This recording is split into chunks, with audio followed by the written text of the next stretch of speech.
मो ना हूँ दैतरी पुना घर घर तीरखुआ पोस्ट कंजनमेंट जिला बालेश्वर गरुड़ पक्षी से प्रथम गछमाल देखा देखा छुआटा देखिले देखिए पेटा बोली कहले आम सब जा देखिलु ये पक्षी तो पेटा से नुहे पेटार आकृतिटा किंतु तार रंग ढंग सब हूँ गरुड़ पक्षी। आप बयोज्येष्ठ जो निश्चित पक्षी चिन्ह पारे आटा पेचा नुह ना पेटा नुहे ताने गरुड़ पक्षी केबे देखिले पहदिन तो केतोटी छुआ 3टी छुआ तार माँ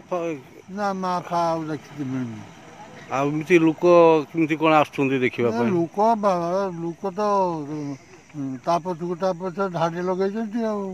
आपण कौन ग्यारंटी कहते हैं गरुड़ पक्षी? हाँ हाँ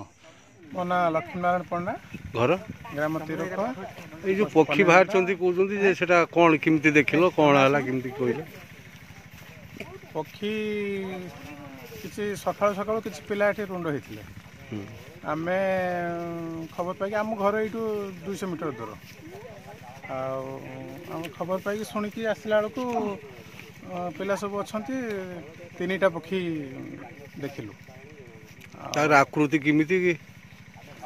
तार आकृति धला ठीक पेचा टाइप देखिए पेचार टे थुंट ना या टे थुंट बड़ थुंट 3टी पक्षी गोटे 2टी बड़ गोटे छोट कौन कौन भावुं कि पक्षी बोली भावुं जो वयस्क लोक मैंने थे से आम तो जानी ना आम तो आगुरी के पक्षी देखी नु वयस्क लोक थे पचारू जो से कहले गरुड़ पक्षी बोली आठ आम सब गरुड़ पक्षी बोली जो कहले बहुत लोक शह शह लोक रुंड है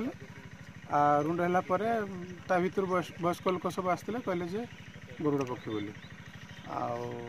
दिन पाखु बहुत लोक आसुँच देखुं